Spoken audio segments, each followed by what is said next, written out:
નમસ્કાર મિત્રો, મારી યુટ્યુબ ચેનલમાં ફરી એકવાર આપનું હૃદયપૂર્વક સ્વાગત છે।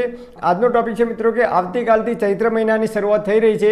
તો ચૈત્ર મહિનાની અંદર તમે લીમડાનો મોર પીતા હોય તો એની અંદર 6 વસ્તુ તમે ઉમેરીને પીશો તો આપણા લોહીની અંદર જેટલી પણ અશુદ્ધિઓ હોય, લોહી શુદ્ધ કરવું હોય તો એના માટે બેસ્ટ વિકલ્પ છે એ લીમડાનું મોર। અને એટલા માટે આપણા ઋષિ મુનિઓએ હજારો વર્ષોથી કીધું છે કે ચૈત્ર મહિનો ચાલુ થાય એટલે વધારે નહીં પણ ઓછામાં ઓછા 9 દિવસ સુધી તમે જો આ લીમડાનો મોર પીશો તો આપણા શરીરની અંદર પિત્તને લગતી જેટલી પણ બીમારીઓ થાય છે, શરીરમાં ગરમી નીકળવી, ઝીણી ઝીણી ફોલ્લીઓ નીકળવી, મોઢા ઉપર ખીલ નીકળવા, મોઢાની અંદર ગરમીના લીધે ચાંદીઓ પડવી, આ તમામ પ્રકારની બીમારીઓની અંદર અદ્ભુત પરિણામ આપે છે અને આપણું બ્લડ છે એ શુદ્ધ બને છે। લીમડાના મોરની અંદર કઈ કઈ 6 વસ્તુઓ ઉમેરવાની છે એ જોઈએ।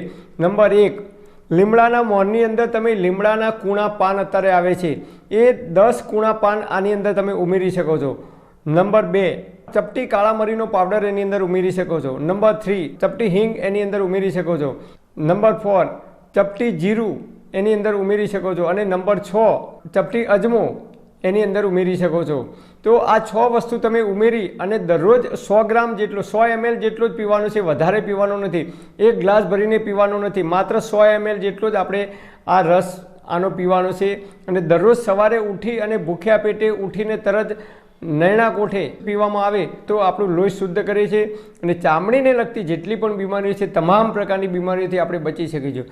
તો આ રીતે તમે 9 દિવસ તમે લીમડાનું મોર પીવાનું રાખશો તો આપણે અનેક પ્રકારની બીમારીઓથી બચી શકીશું। પરમપિતા પરમાત્મા આપ સર્વેને તંદુરસ્ત અને નિરોગી રાખે એવી હૃદયપૂર્વક મારી પ્રાર્થના। Thanks for watching my video. Thank you.